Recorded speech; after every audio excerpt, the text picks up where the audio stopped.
Night had already fallen over Babylon. The torches along the massive city walls burned quietly in the wind. Soldiers stood watch above the gates. Inside the city, music and laughter echoed from the palace. Babylon believed itself untouchable. For centuries, its walls had protected it, wide enough for chariots to race across the top, tall enough to intimidate every army that ever approached. Outside those walls, in the darkness, an army waited, but they were not charging the gates. They were walking into a river. The Euphrates flowed directly through the heart of Babylon. And on that night in 539 BC, something strange was happening to the water. The river was slowly dropping. Engineers working for a Persian king had diverted its flow upstream. What had been a powerful current hours earlier was now becoming a shallow channel of mud. Boots sank into wet clay. Armor clinked softly. Thousands of Persian soldiers moved silently through the riverbed beneath the city walls. No battering rams, no siege towers, no warning. And then they reached the gates. The gates that should have been sealed to protect the river entrance were open. Within hours, the unthinkable happened. Babylon fell. The greatest empire on earth collapsed in a single night. The Persian army marched through the city streets. There were no flames, no massacres, no cities burned to the ground. Instead, a new king entered Babylon almost quietly. His name was Cyrus. History expected him to behave like every conqueror before him. Ancient empires did not show mercy. They conquered, enslaved, destroyed. That was how power worked in the ancient world. But Cyrus did something no one expected. Instead of enslaving the Jewish people living in Babylon, he set them free. Instead of destroying their faith, he financed the rebuilding of their temple. Instead of erasing their identity, he ordered that they return to Jerusalem with Persian protection and Persian gold. The decree spread through the empire like fire. The Jewish captives could go home. Their temple would be rebuilt. Their God would be honored again. And the most shocking part of all was written centuries earlier in the Hebrew Scriptures. The prophet Isaiah had spoken about a king who did not yet exist, a ruler who would one day allow Jerusalem to rise again, a man who would rebuild the foundations of the temple.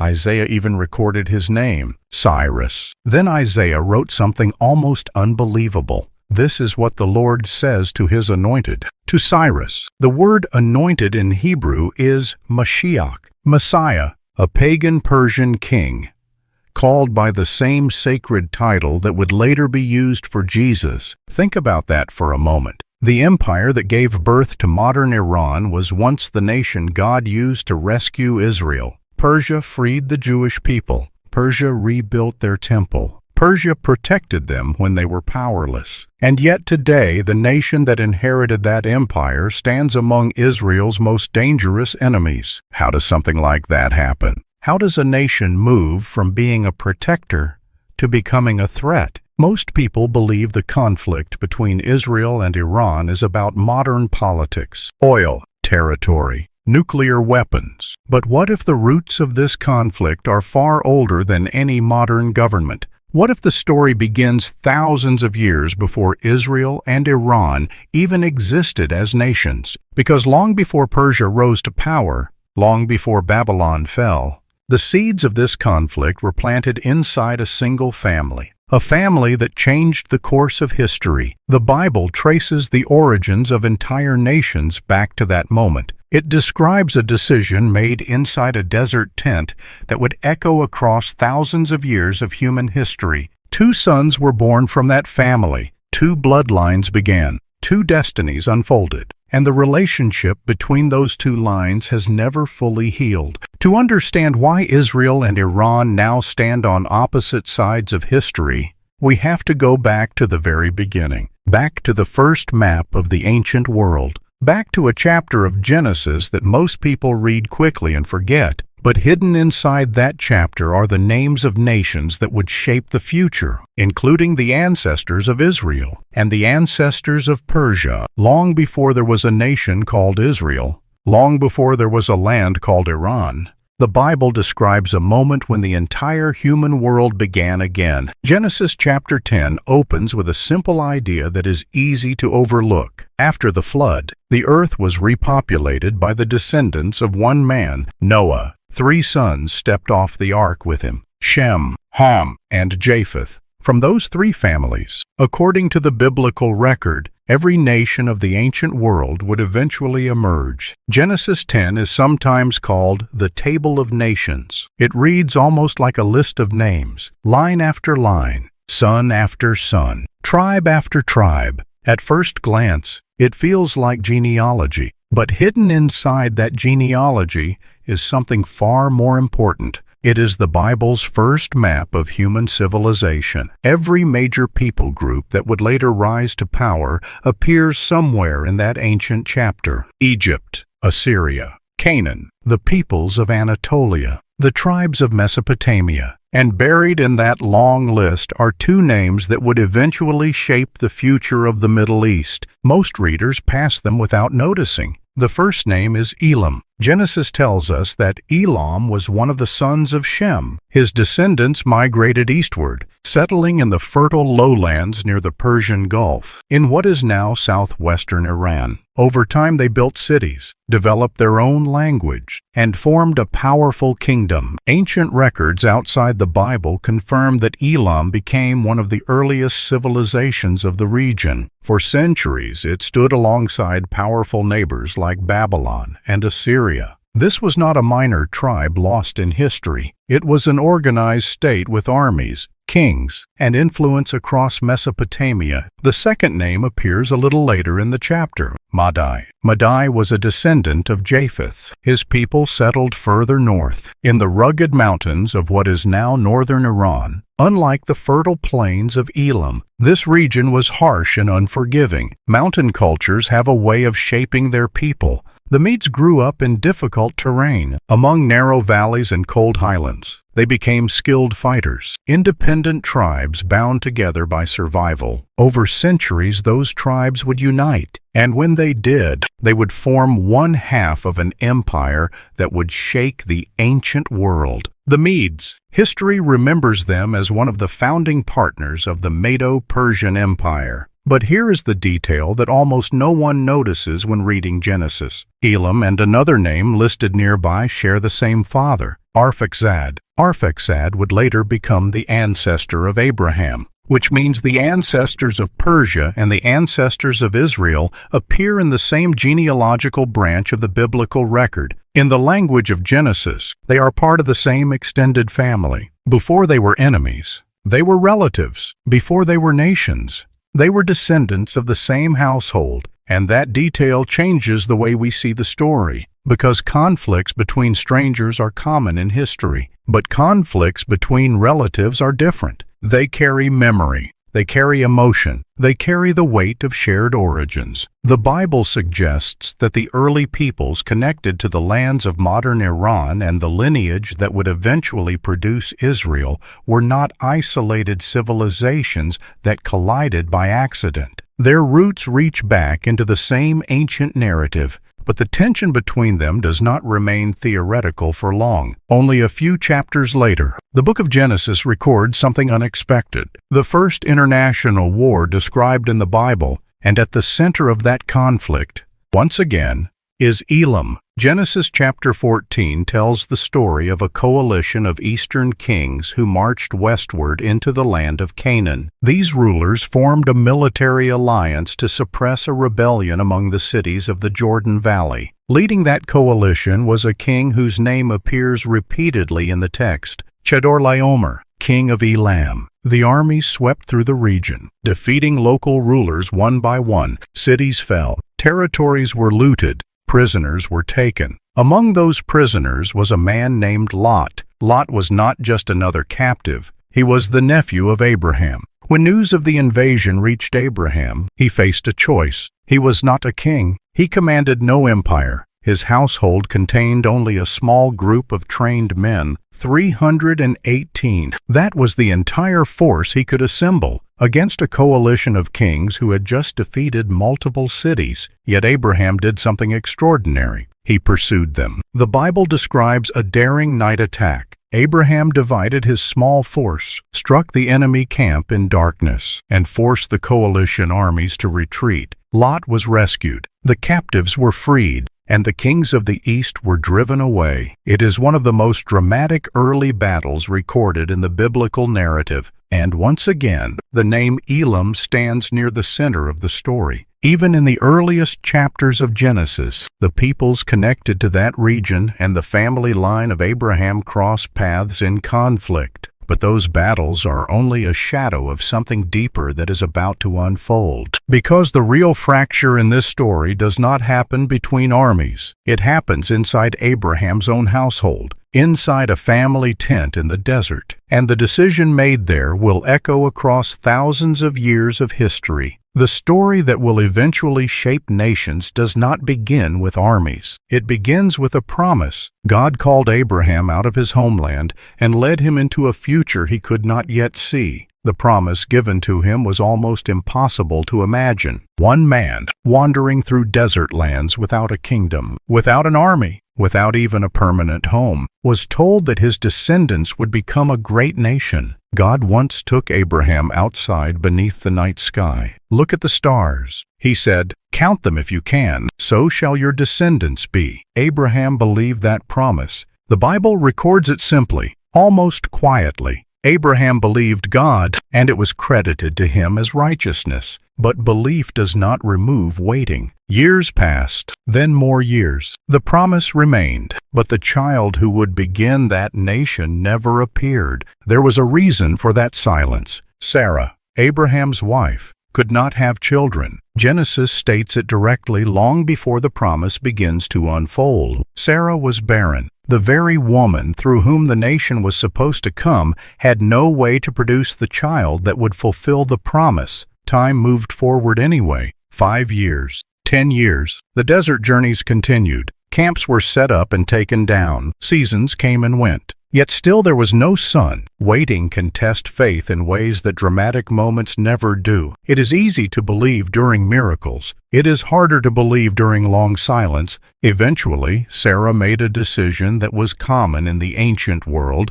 but carried consequences no one fully understood at the time. She gave Abraham her Egyptian servant. Her name was Hagar. In the cultures of the ancient Near East, this arrangement was not unusual. Laws similar to those recorded in the Code of Hammurabi even regulated situations like this. A servant could bear a child on behalf of a barren wife, and that child could legally become part of the household. From a human perspective, it seemed practical. The promise required a son. Sarah could not provide one. So the family created its own solution. The Bible records Abraham's response in a single short sentence. Abraham listened to the voice of Sarah. There is something striking about that moment. No prayer is mentioned, no request for God's direction, only a human attempt to solve a divine promise. Hagar became pregnant, and almost immediately the atmosphere inside the household changed. The text tells us that once Hagar realized she had conceived, she began to look at Sarah with contempt. What had begun as a practical arrangement quickly became a painful rivalry. Sarah responded harshly. The Hebrew word used in the passage is the same word later used to describe oppression in Egypt. The conflict escalated to the point that Hagar fled into the wilderness. She left while still pregnant. In the desert, that decision was dangerous.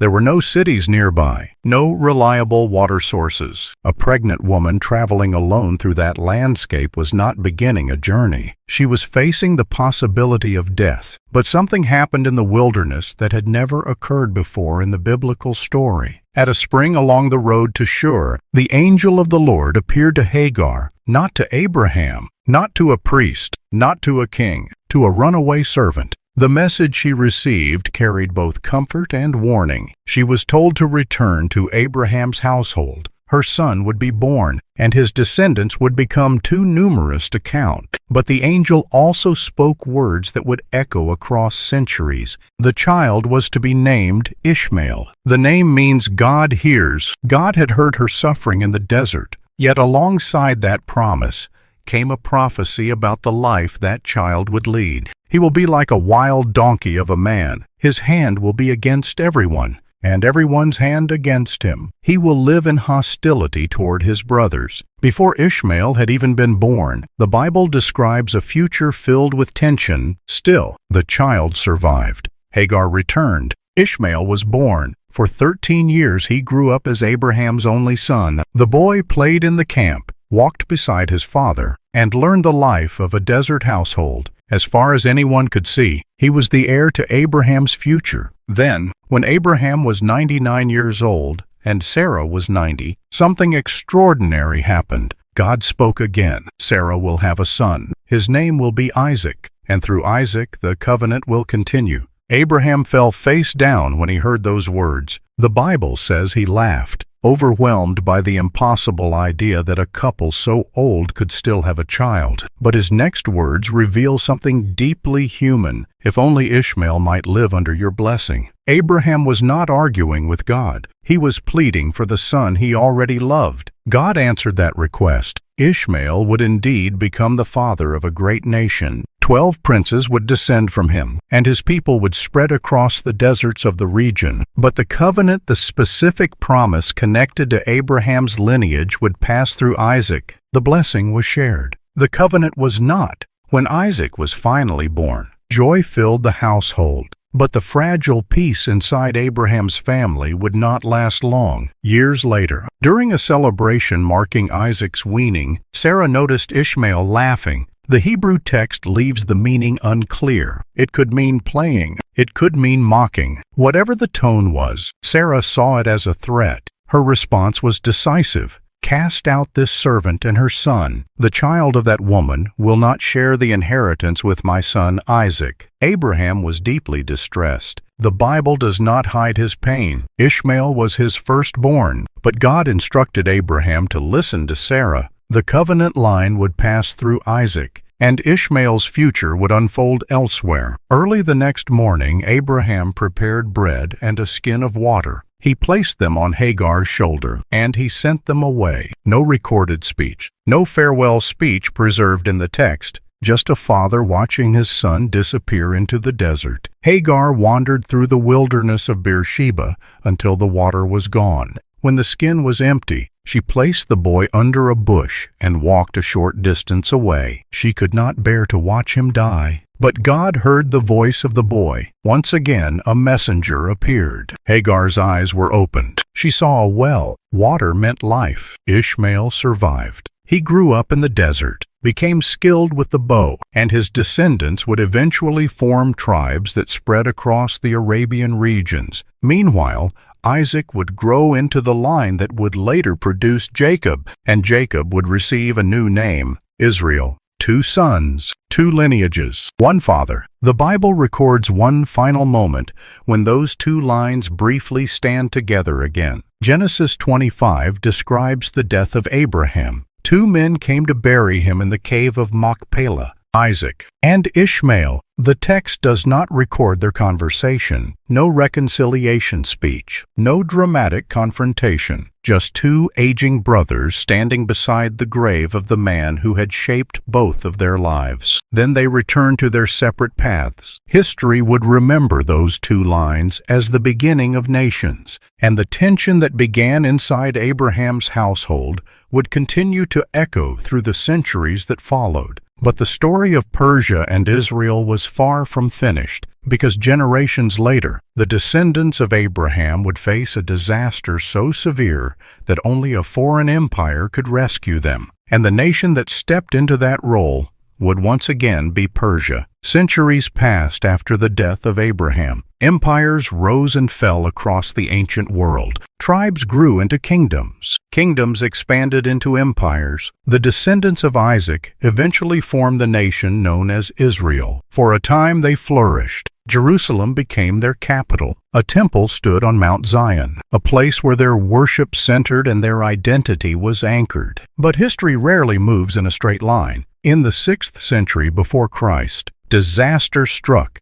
The Babylonian Empire swept through the region with overwhelming force. Jerusalem was surrounded, conquered, and devastated. The temple that had stood as the heart of Israel's faith was burned. The city walls were torn down, and thousands of Jewish families were forced into exile. Babylon did what conquering empires always did. It removed a people from their land so they could never rise again. For 70 years, the Jewish community lived far from home, scattered through Babylonian cities. Their songs about Jerusalem were remembered beside foreign rivers. Their temple lay in ruins. Their future as a nation looked uncertain. But long before Babylon conquered Jerusalem, the Hebrew Scriptures had already recorded a strange prophecy. The prophet Isaiah wrote about a ruler who would appear generations later. This ruler would allow Jerusalem to be rebuilt. He would authorize the restoration of the temple. And Isaiah did something astonishing. He wrote the king's name, Cyrus. At the time Isaiah spoke those words, Cyrus had not yet been born. Persia itself was still rising from a collection of tribes and smaller kingdoms.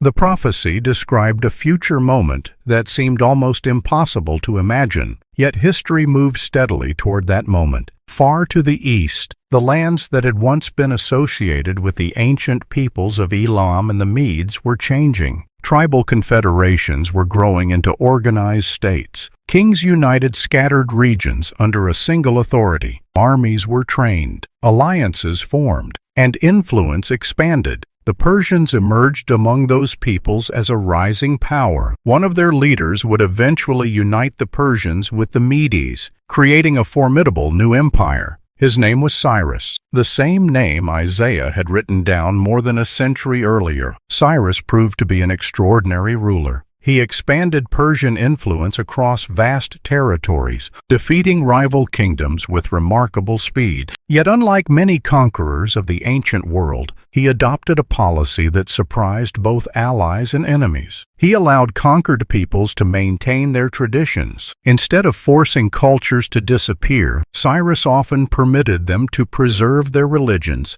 and rebuild their cities. This strategy helped stabilize his empire. But it also produced consequences that would change Jewish history forever. In 539 BC, Cyrus defeated Babylon. The city that had destroyed Jerusalem was suddenly under Persian control. Within a short time, Cyrus issued a decree that astonished the Jewish exiles. They were free to return home. The decree did more than allow their return, it actively supported it. The Persian administration organized the journey. Supplies were provided. Even the sacred objects taken from the Jerusalem temple decades earlier were returned. The rebuilding of the temple would not be funded by the impoverished exiles themselves. Persian resources would help finance it. For the Jewish people living in Babylon, the moment must have felt almost unreal. A foreign emperor had suddenly reversed their fate. The empire that conquered their captors was now restoring their future. The book of Ezra preserves the language of Cyrus's proclamation, "The Lord, the God of heaven, has given me all the kingdoms of the earth, and he has appointed me to build a temple for him at Jerusalem in Judah." Whether Cyrus personally understood the full theological meaning behind those words is a question historians still discuss. But the effect of his decree is unmistakable. Persia became the empire that allowed Israel to live again. Jewish families began the long journey back to their homeland. The ruins of Jerusalem slowly came back to life. Stones were laid, foundations were rebuilt. The temple rose once more on the mountain. For the Jewish people, Cyrus was not remembered as a destroyer. He was remembered as a liberator. And the prophet Isaiah had used a remarkable title when describing him, "My Anointed." The Hebrew word was Mashiach, Messiah. The same sacred title, later associated with the promised deliverer of Israel, had once been applied to a Persian king who did not belong to Israel's faith. It was a striking reminder of a theme that runs throughout the biblical narrative. God sometimes works through unexpected people. A pagan ruler became the instrument through which Israel returned home. Persia did not erase Israel from history. Persia helped restore it. For generations after Cyrus, the relationship between the Persian Empire and the Jewish community remained largely stable. Jewish leaders lived and worked within Persian society. Trade flourished. Scholars studied and wrote. Life continued under imperial protection. From the outside, Persia appeared to be one of the most favorable empires Israel had ever experienced. Yet inside that same empire, another story was quietly unfolding, a story that would once again place the future of the Jewish people in danger. And this time the threat would emerge not from a foreign invasion, but from inside the Persian court itself. For a time, life inside the Persian Empire appeared stable for the Jewish people. The trauma of exile had passed. Jerusalem had begun to rebuild. Families had returned to their land. Others remained scattered throughout the empire, working as merchants, officials, and craftsmen in cities from Babylon to Susa. Persia governed a vast territory stretching across many cultures, languages, and religions. Within that system, Jewish communities were allowed to exist and even prosper. But history often changes direction quietly, not through invasions or wars, sometimes through the decisions of a single person. The biblical book of Esther introduces us to one of those moments. The setting is the Persian capital of Susa during the reign of King Xerxes. The empire at this time was immense, extending from India to Ethiopia. Its court displayed wealth and power on a scale that impressed visitors from across the ancient world. The story opens with a celebration meant to display that power. For 180 days, the king hosted a grand festival for nobles, officials, and military leaders from every province of the empire. It was a demonstration of strength, wealth, and authority. When the long display ended, another feast followed, this one lasting 7 days and open even to the ordinary people of Susa. In the middle of that celebration, something unexpected happened. King Xerxes summoned his queen, Vashti, asking her to appear before the gathered guests so they could admire her beauty. Vashti refused. The moment shocked the royal court. A queen publicly defying the king threatened the image of absolute authority the empire depended upon. Advisors quickly warned Xerxes that if such defiance spread, it could undermine social order throughout the provinces. The solution they proposed was severe. Vashti was removed from the throne. A search began across the empire for a new queen. Young women were brought to the palace from many regions, each undergoing months of preparation before meeting the king. Among those chosen was a young Jewish woman named Hadassah. In the Persian court, she was given a new name, Esther. Esther had been raised by her cousin Mordecai after the death of her parents. When she entered the royal palace, she carried with her a secret instruction: do not reveal that you are Jewish. The king eventually chose Esther as his queen. At this stage, the story appears almost peaceful. A Jewish woman now stood beside the ruler of the Persian Empire. It might have seemed like a sign that the Jewish people were secure within Persian society. But another figure had begun to rise inside the royal administration. His name was Haman. Haman gained influence quickly and eventually became one of the highest-ranking officials in the empire. Royal decrees passed through his authority. Courtiers bowed when he entered the gates of the palace. Everyone bowed, everyone except Mordecai.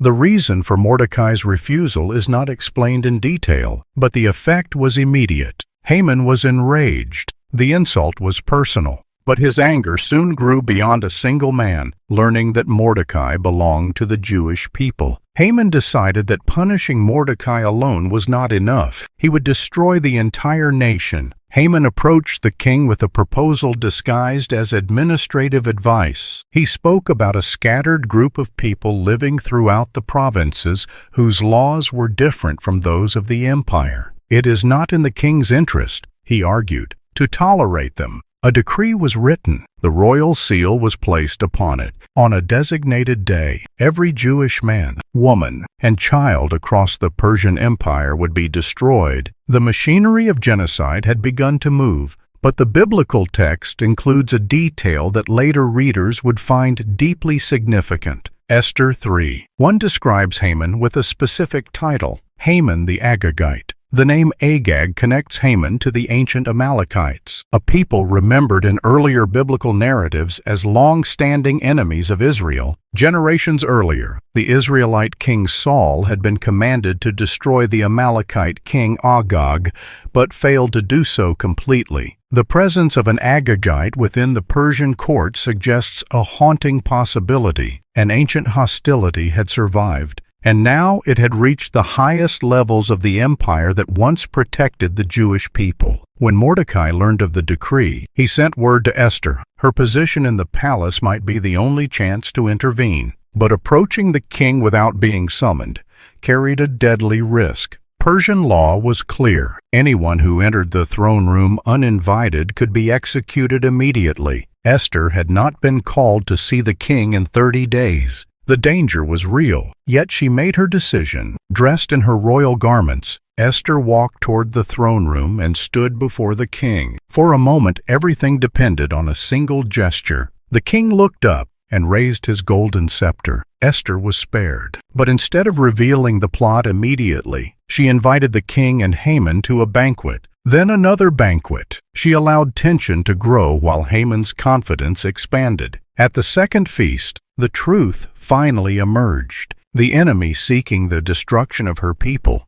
Esther told the king, was standing in the room. Haman himself. The king's reaction was swift. The man who had planned the annihilation of the Jewish people was executed on the very gallows he had prepared for Mordecai. The day chosen for destruction became a day of deliverance instead. It is remembered in Jewish tradition as the festival of Purim. For the second time in history, the Persian Empire had become the stage where the survival of Israel hung in the balance, and once again, the outcome was rescue rather than destruction. Yet the story also revealed something unsettling. The greatest threat to the Jewish people during this period did not come from outside Persia. It came from within the empire itself, a reminder that even during seasons of peace, the tension surrounding Israel had never completely disappeared. But the most mysterious layer of this story had not yet been revealed, because another biblical account suggests that behind the movements of kings and empires, something else might be taking place, a conflict that human eyes cannot see. Years after the events described in the Persian court,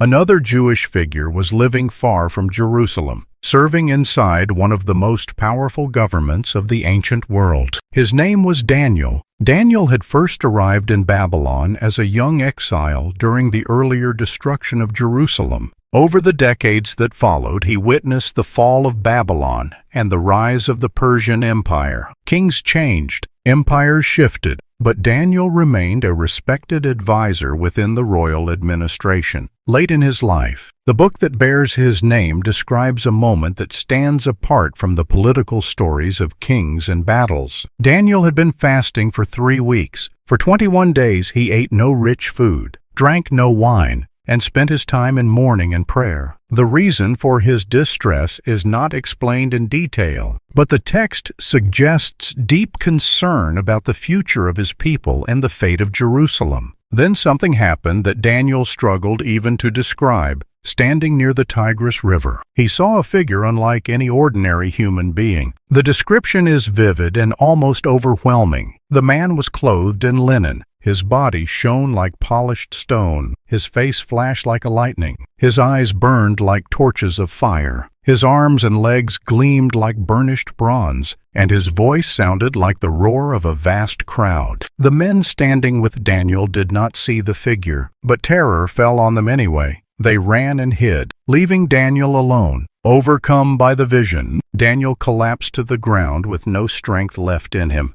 The mysterious messenger touched him and began to speak. The message that followed contains one of the most puzzling passages in the entire biblical narrative. From the first day that you set your heart on understanding and humbled yourself before your God, the messenger said, "Your words were heard." The response had been sent immediately, but something had delayed it. The prince of the kingdom of Persia resisted me for 21 days. Only when Michael, one of the chief princes, came to help was the messenger able to continue his journey to Daniel. The passage raises questions that readers have debated for centuries. The Prince of Persia described here does not appear to be an ordinary human ruler. The context suggests some kind of spiritual power connected to the Persian realm, strong enough to oppose a heavenly messenger until additional help arrived. Whatever the precise meaning, the scene introduces a striking idea. Behind the visible events of history, the biblical text hints that unseen forces may also be involved. Empires rise and fall through human decisions, military campaigns, and political alliances. Yet Daniel's vision suggests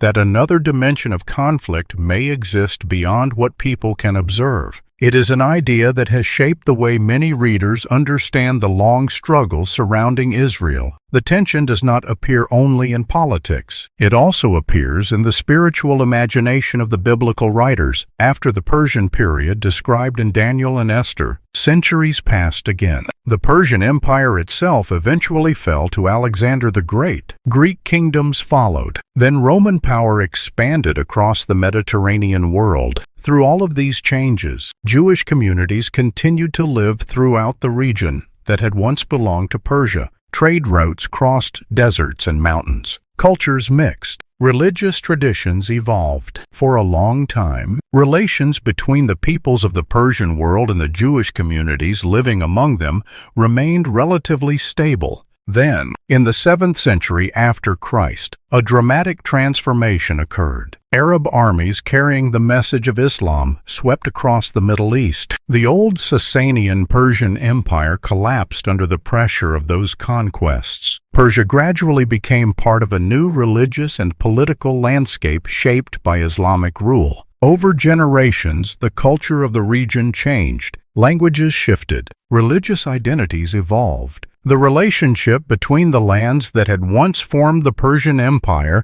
and the Jewish communities living among them entered a new phase. Even so, open hostility toward Israel as a modern nation would not appear until much later. For centuries, Jewish life continued in parts of the Iranian world, scholars wrote. Merchants traded. Communities adapted to the changing political structures surrounding them. The modern chapter of the story began in the 20th century. During the decades when Iran was ruled by the Shah, the country maintained relatively close ties with Israel. Diplomatic relations existed. Economic cooperation developed. Flights connected Tehran and Tel Aviv. Observers who visited Iran in the 1970s often described a rapidly modernizing society. Cities expanded. Universities grew. International partnerships flourished. Then, in 1979, a revolution reshaped the country. The monarchy collapsed. A new political and religious leadership took control, establishing the Islamic Republic of Iran. Within a short period of time, the government's stance toward Israel reversed completely. The Israeli embassy in Tehran was closed and transferred to representatives of the Palestine Liberation Organization. Official speeches began to frame Israel not as a partner, but as an enemy. The transformation seemed sudden. A nation that had once maintained open cooperation with Israel now positioned itself firmly in opposition. For many observers, the shift looked like a purely political development shaped by ideology and regional conflict. Yet readers of the Bible sometimes look at the long history connecting Persia and Israel and wonder whether deeper patterns might also be unfolding. Ancient prophecies written centuries earlier mention Persia among the nations involved in future conflicts surrounding Israel. One of the most discussed passages appears in the book of Ezekiel. Ezekiel chapter 38 describes a coalition of nations assembling against Israel in the latter days. Among the peoples listed in that alliance appears a familiar name, Persia. For those who study biblical prophecy, the presence of that name raises difficult and fascinating questions. Are the texts describing symbolic patterns, historical cycles, or events still waiting somewhere in the future? The Bible itself does not provide a detailed timeline, but it does suggest that the relationship between Israel and the lands once associated with Persia would continue to matter long after the ancient empires disappeared. Yet the same scriptures that speak about conflict also contain another set of words that point in a very different direction. A prophecy that hints the story may not end in hostility. If the story ended with conflict, it would be simple: ancient tensions, empires rising and falling, modern governments standing on opposite sides of political battles. But the biblical narrative rarely ends with simplicity. Instead, it often leaves readers with a deeper question, because alongside passages that describe conflict, another voice appears in the scriptures. A prophetic voice that speaks not only about judgment, but about restoration. One of those passages appears in the book of Jeremiah. Jeremiah chapter 49 contains a series of prophecies directed toward different nations surrounding Israel. One after another, the prophet addresses regions and peoples whose actions had shaped the history of the Middle East: Ammon, Edom, Damascus, Kedar, Hazor. Each section announces judgment against those nations. Then Jeremiah turns to a name that readers of Genesis may remember: Elam, the same ancient region connected to the descendants of Shem, the land that eventually became part of the Persian world. The prophecy begins with words that sound familiar in the language of biblical warnings. God declares that the strength of Elam will be broken. The text specifically mentions the bow, the weapon for which Elamite archers were famous in the ancient world. Their military pride, the symbol of their power, would be shattered.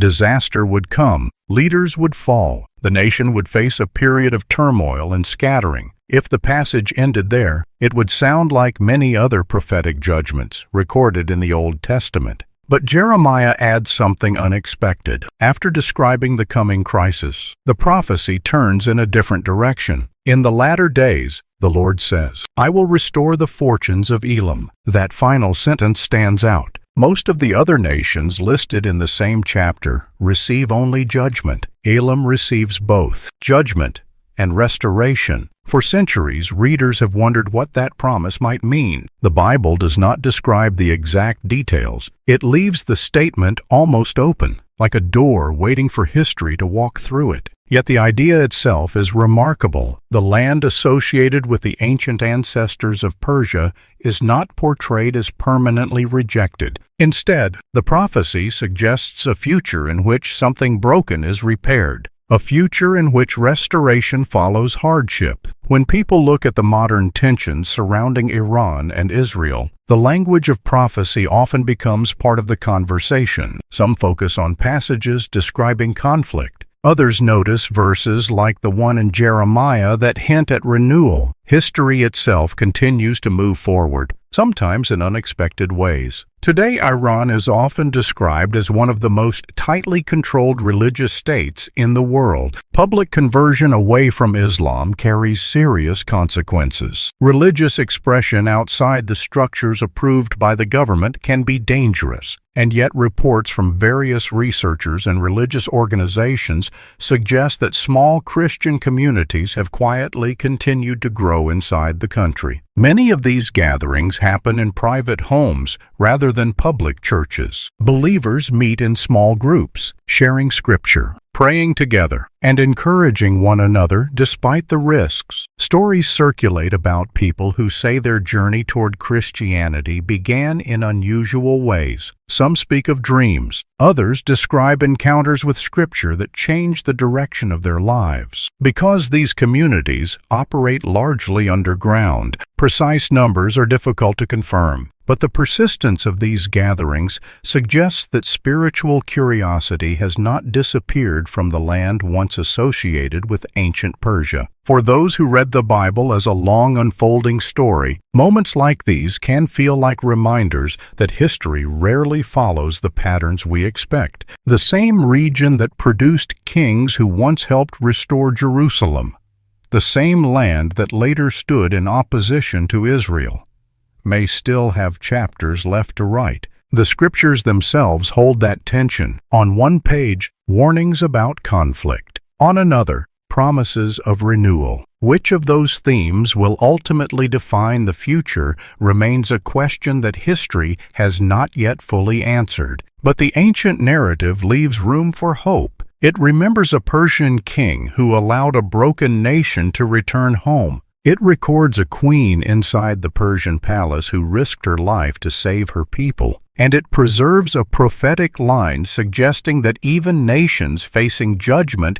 may one day experience restoration. Perhaps the story connecting Israel and the lands of ancient Persia is not finished yet. Perhaps the final chapter has not been written. That possibility invites each reader to think carefully about the way we understand the present moment. Because when we look at today's headlines, it is easy to assume that history moves only toward conflict. But the biblical narrative reminds us that history can also move toward redemption. So here is the question that remains. Will the relationship between Israel and the land once called Persia end only in war? Or could the future hold something different, something closer to restoration? Tell me what you think. Share your thoughts in the comments below. And if you enjoy exploring history, scripture, and the stories that connect them, subscribe to this channel. This is Bible Storyteller, and there are many more stories waiting to be told.